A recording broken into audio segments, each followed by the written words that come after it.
자, 오늘 보신 말씀은 마가복음 4장입니다. 지난주 우리는 예수님께서 여러 가지 종류의 땅에 하나님의 말씀이 떨어지고 그 땅의 종류에 따라서 결과물이 다르게 나온다 말씀하시는 것을 다루고 있었습니다. 4장 18절과 19절로 갑니다. 또 어떤 이는 시작. 또 어떤 이는 가시떨기에 뿌려진 자니 세상의 염려와 재물의 유혹과 들어와 말씀을 막아 결실하지 못하게 되는 자요. 자, 말씀을 받는 땅 중에는 가시떨기라는 것이 존재한다는 거예요. 이 사람들도 분명히 말씀을 듣긴 다 들었어요. 그런데 이 세상 염려 그리고 재물의 유혹 그리고 기타 욕심이 말씀의 씨앗을 가로막아가지고 자라질 못하게 한다는 거죠. 이거 어떤 면에서 보면은요, 앞서 우리가 다뤘던 그 돌밭보다는 좀 나은 상태로 보이기도 해요. 왜냐하면 일단 뿌리는 내렸으니까. 자, 그것까지는 좋았어요. 뿌리 내린 것까지는 좋았는데 뭐가 문제냐? 이제 위로 올라가야 되잖아요. 위로. 위로 쭉쭉 뻗어 올라가야 되는데 이게 자라질 않는 거예요. 그래서 늘 꽃도 못 피우고 열매도 못 맺고 늘 약하고 시들시들하더란 말이죠. 자, 그러면 사람이 이렇게 영적으로 약하고 시들시들하게 만드는 그 요인이 뭐냐?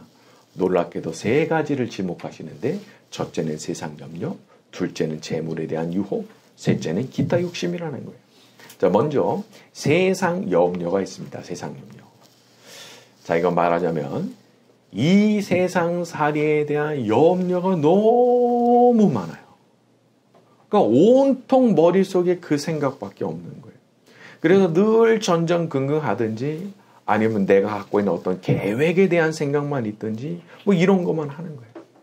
물론 우리가 몸을 가지고 살아가는 삶이기 때문에 이런 게 없을 수가 없죠. 염려도 있을 수 있고 자기 생각도 있을 수 있고 계획도 있을 수가 있어요.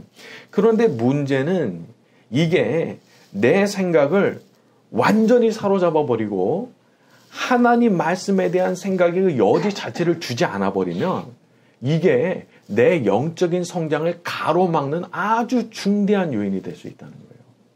그러니까 하나님의 말씀에 대한 생각을 할 여유가 있어야 되거든요. 그게 없는 거예요. 너무 이쪽에 퍼센티지가 많이 가 있으니까. 그러다 보면 위로 자라질 못하게 된다. 그 말씀인 거죠. 자, 그 다음으로는 재물에 대한 유혹이 있습니다.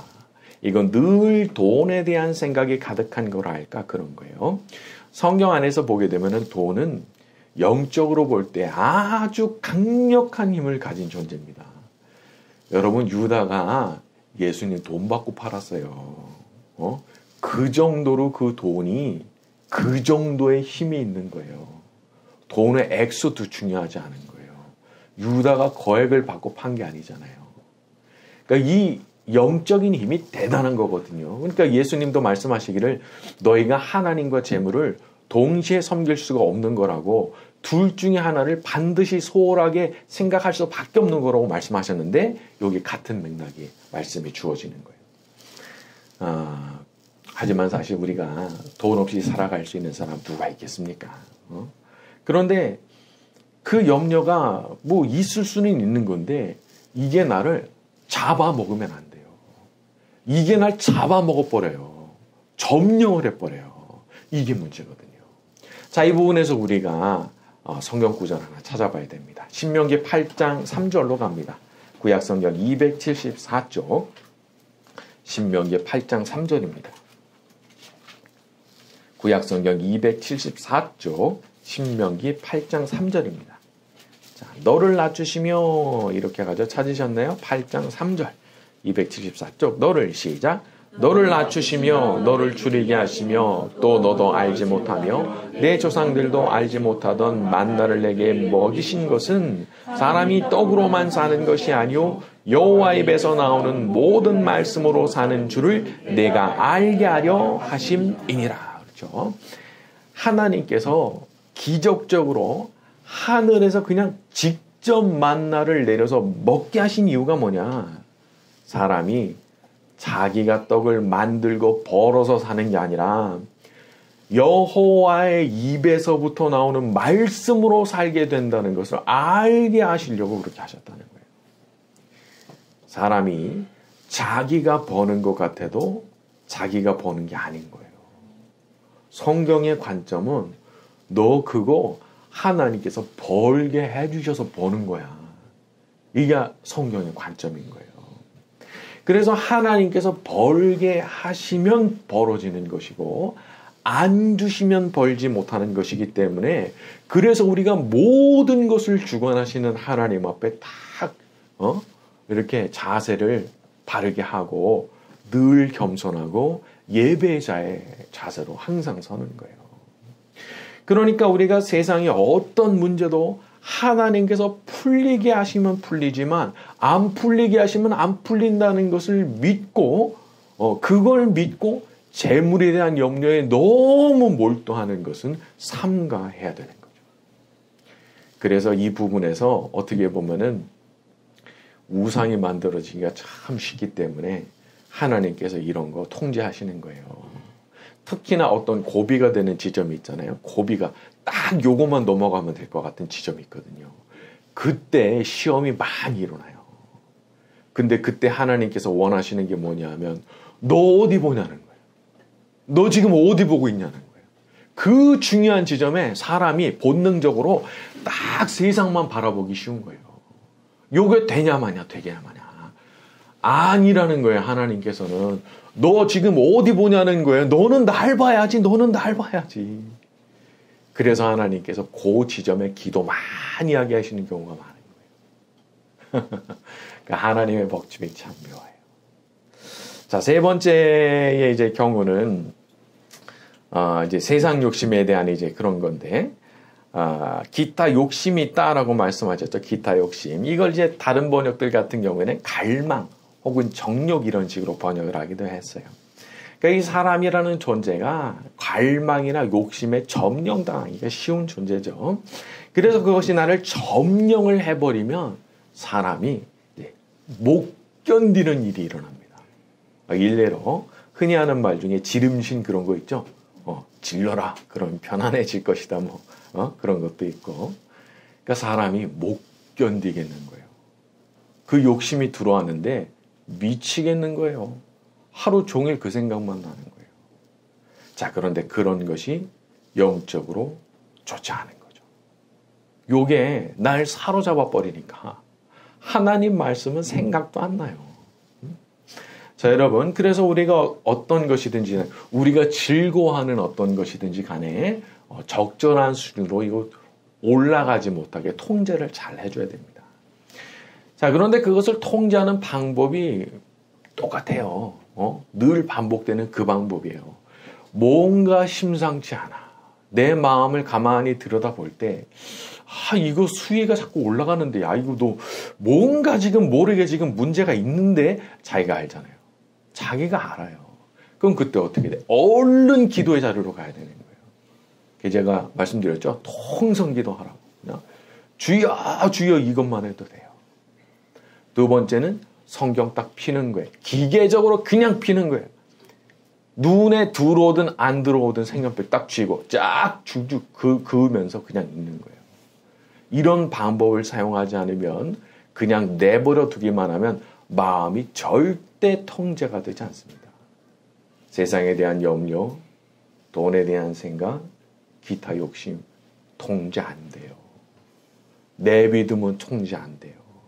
그래서 몸을 움직여서 뭔가를 해야 돼요. 홍성기도를 하든지 아니면 성경을 막 줄치면서 읽든지 그런 식으로 대응을 이제 해야 되는 거예요. 자, 여러분 혹시 나는 그게 잘 안 됩니다. 나는 그거 할라 해도 잘 안 됩니다. 생각이 드시는 분도 있을 수도 있어요. 근데 사람이 원래 그런 거예요. 쉽지가 않아요. 그래서 우리 예수님께서 십자가에서 돌아가신 거잖아요. 그 안 되는 사람들을 위해서. 그래서 우리가 그렇게 통제를 해가면 좋지만 그건 마저도 안 되는 분들이 있을 수 있거든요. 자, 그러면 그런 분들은 어떻게 생각을 해야 되느냐? 마음에 다짐을 하는데 내가 실패해도 넘어져도 나는 죽어도 예수님 십자가 밑에서 죽겠다. 그 마음을 딱 먹어야 돼요. 내가 예수님 십자가 아래서만 죽을 거지 난 딴 데 가서는 안 죽는다 생각해야 돼요. 그럼 어떻게 하는 게 예수님의 십자가 아래서 죽게 되는 거냐? 좀 더 구체적으로 얘기하자면 나는 죽어도 내가 너무 실패를 많이 해가지고 내가 하나님 앞에 진짜 너무 부끄럽지만 그래도 나는 예배의 자리에서 죽겠다. 예배에 열심히 참석하다가 내가 죽겠다. 그리고 기도하다가 죽겠다. 내가 너무 창피한 거예요. 너무 무너지니까. 그러면 이때 마귀가 어떤 생각을 불어넣어 주느냐. 너 그 낯짝 들고 어떻게 예배를 나가냐. 너 그 낯짝 들고 어떻게 기도를 하냐 그러거든요. 그래서 바깥에서 죽게 하려고 하는 거예요. 그거에 넘어가시면 안 돼요. 그렇기 때문에 나는 죽어도 예배의 자리에서 죽는다. 나는 죽어도 기도의 자리에서 죽는다. 그 마음을 딱 먹고 가는 거예요. 그런데 사람이 그렇게까지 마음을 먹잖아요. 그러면 우리 예수님께서 불쌍히 여겨주시더라고요. 불쌍히 여겨주시더라고요. 내가 너 넘어진 거 잘 안다. 앞으로도 넘어질 수 있다는 거 내가 잘 안다. 그렇지만 너의 그 겸손한 모습을 내가 기뻐하고 내가 너를 사랑한다. 그런 말씀을 들려주시는 경우가 참 많죠. 내가 죽어야 될 자리, 하나님 앞에 예배드리는 자리고 내가 죽어야 될 자리, 마지막까지 숨지는 그 순간까지 기도의 자리인 거예요. 제가 예전 기억에는 그 주기철 목사님이시고, 손양원 목사님이시고, 손양원 목사님 아버님이 돌아가실 때 그렇게 돌아가셨다고 그러잖아요. 천장에다 이렇게 줄 매달아 놓고 줄 붙잡고 항상 기도를 하셨는데 이걸 붙잡고 돌아가셨다는 거예요. 기도하시다가. 야, 이건 승천 아니에요, 승천. 너무 복된 죽음이죠. 이런 거. 그냥 내가 실패 많이 했어도 괜찮아요. 마지막까지 붙드는 건 나의 예수님. 내 예수님의 십자가. 그 줄 붙들고 있다가 죽으면 천국 가는 줄로 믿습니다. 자, 우리 20절로 갑니다. 좋은 땅에 시작. 좋은 땅에 뿌려졌다는 것은 100배의 결실을 하는 장이라 그렇죠. 말씀에는 분명히 능력이 있습니다. 그래서 좋은 땅에 뿌려지기만 한다면 그 밭이 좋은 밭이기만 하다면 분명히 30배, 60배, 100배의 결실도 한다는 거예요. 자, 그럼 우리가 어떤 결론에 도달하게 됩니까? 결국은 좋은 땅 되기 위해서 노력할 수밖에 없구나. 여기에 도달하게 되는 거예요. 자, 그러면 좋은 땅이라고 하는 건 어떤 땅이죠? 앞선 말씀에 근거하자면 이 돌밭 같은 성격이 제거된 땅, 그리고 가시떨기 같은 그 성격이 제거된 땅, 그 땅이 좋은 땅인 거예요. 그러니까 환난과 박해과도 끝까지 믿음으로 붙드는 그런 삶, 그리고 세상 염려, 재물에 대한 생각, 기타 욕심에 대해서도 마음을 통제하고 다스리는 사람. 물론 쉬운 일이 아니지만 이런 것이 이루어지게 되면 좋은 땅이 되는 것이고, 좋은 땅이 되게 되면 무조건 30배, 60배, 100배의 결실은 나온다는 거예요. 그러니까 우리가 소망을 가지고 해야 되는 거예요. 소망을. 되기만 하면 30배가 기다리고 있구나. 60배가 기다리고 있구나. 100배가 기다리고 있구나. 그래서 우리가 소망을 가지고 우리의 마음밭을 좋은 땅으로 바꿔가려고 노력을 하는 거예요. 여러분, 만약에, 그러니까 지금 이제 그 상상을 한번 해보면,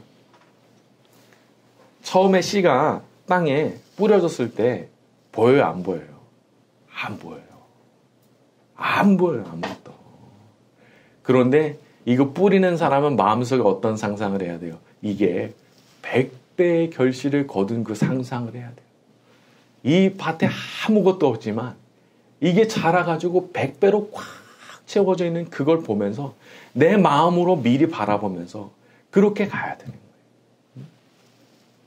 지금은 보이는 게 없을 수도 있어요. 하지만 믿음으로 견디고 끝까지 이 자세를 유지하면 우리 하나님께서 100배의 결실을 거두게 하시는 그 날이 오게 될 줄로 믿습니다.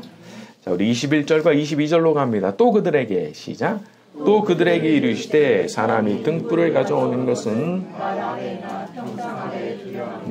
등경 위에 두려움이 아니냐.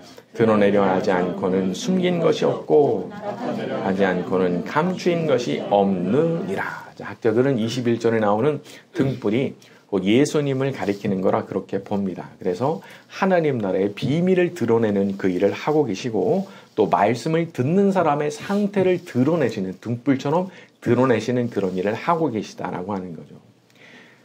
우리 예수님은 등불이십니다. 그렇기 때문에 예수님께서 빛을 비추시면 거기에 감춰졌던 것들이 드러나요. 그래서 하나님 나라에 대한 비밀도 예수님을 통해서 드러나게 되는 겁니다. 우리는 어떤 성경 공부나 혹은 제자 훈련이나 혹은 신학교 가서 신학을 배우는 그런 일에 대해서도 지나친 환상을 가지면 안 돼요. 왜냐하면 물론 이제 그런 코스들이 이제 나름의 많은 은혜가 있을 수 있지만 그 코스 자체가 뭘 자동으로 만들어주질 않아요. 등불 되시는 우리 예수님의 은혜의 빛이 안 비치잖아요. 오히려 독이 돼요. 왜 그런지 아세요? 지식은 교만하게 하며. 많이 배웠거든요. 그 코스를 통해서 많이 배웠거든요. 근데 은혜의 빛이 안 비치니까 어떻게 돼요? 오히려 교만해지는 거예요. 내가 안다 이러면서 교만해지는 거예요. 그래가지고 이게 오히려 역효과를 나타내는 경우가 많아요. 그러니까 이게 또 자기 자신에 대한 모습을 발견하는 것도 마찬가지거든요. 이 사람이 자기 자신이 어떤 존재인지를 잘 몰라요. 그래서 자기는 늘 잘하는 줄로만 알아요. 저를 포함해서 모든 사람이 다 그렇잖아요. 그러니까 등불 대신에 예수님께서 직접 찾아오셔가지고 빛을 딱 비추시면서 거울 딱 보여주실 때 그때 진짜 까무러치는 겁니다. 까무러치는 거. 내가 이런 인간이었구나. 그리고 그때 사람이 겸손해지는 거예요. 사람에게 겸손이 만들어질 때 두 가지 방법이 있습니다. 하나는 자기가 일부러 의식적으로 겸손을 위해 노력하는 거예요. 이것도 필요해요. 근데 두 번째 방법은 그냥 보여주시는데 그냥 땅바닥에 대굴대굴 부르고 싶은 거예요. 너무 부끄러운 거예요. 그래서 겸손이 만들어져요. 인간이 존귀하신 하나님 아들께서 비추시는 빛을 경험하면 그제서야 이런 게 만들어집니다. 그러니까 제가 어떤 나는 무슨 훈련을 받았다, 뭐를 했다 해도 만약에 그분의 태도 자체가 내가 모든 걸 다 안다는 식으로 자신만만한 태도라면 저는 오히려 조금 신뢰가 안 가는 거예요. 왜냐하면 정말 은혜를 받았다면 그럴 수 있을까 싶기 때문에 그렇죠. 이사야도 선지자잖아요. 선지자도 그냥 환상 가운데 하나님 딱 만나는 그 순간 뭐라고 말을 해요? 화로다 나여 망하게 되었더나. 선지자, 이사야 선지자 같은 사람도 그렇게 말을 하는데 사도 바울 같은 사람도 내가 죄인 중에 괴수라고 말하면서 눈물을 뚝뚝 흘리는데 정말 은혜를 받았다면 그럴 수가 없는 거니까. 그래서 우리가 정말 깊은 은혜를 경험했다면 그런 사람이 될 수밖에 없는 것이고, 자, 그렇게 만들어졌을 때 그 이후의 삶이 어때야 되는지 아세요? 자, 우리 미가서 6장 8절 마지막으로 찾아봅니다. 구약성경 1296쪽 미가서 6장 8절입니다.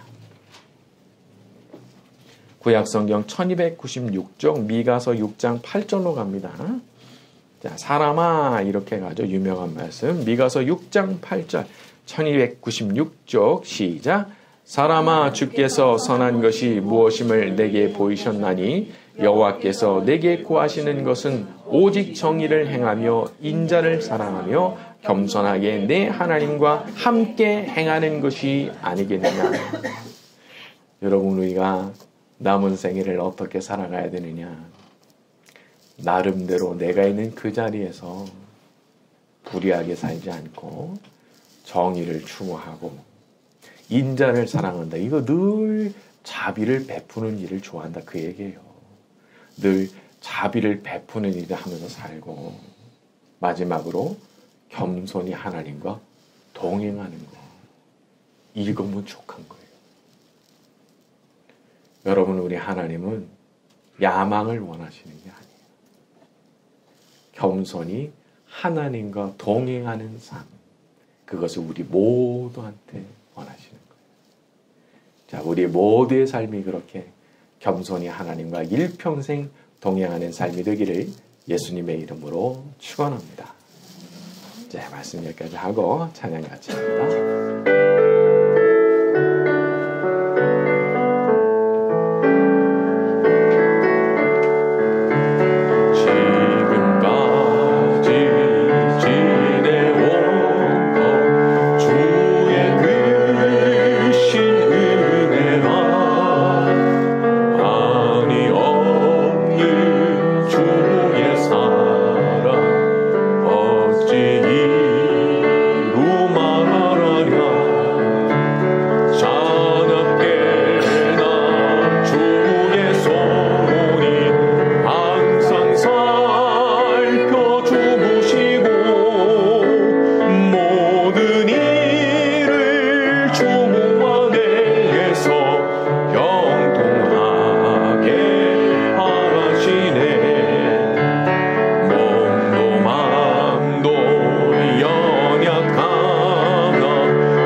지금까지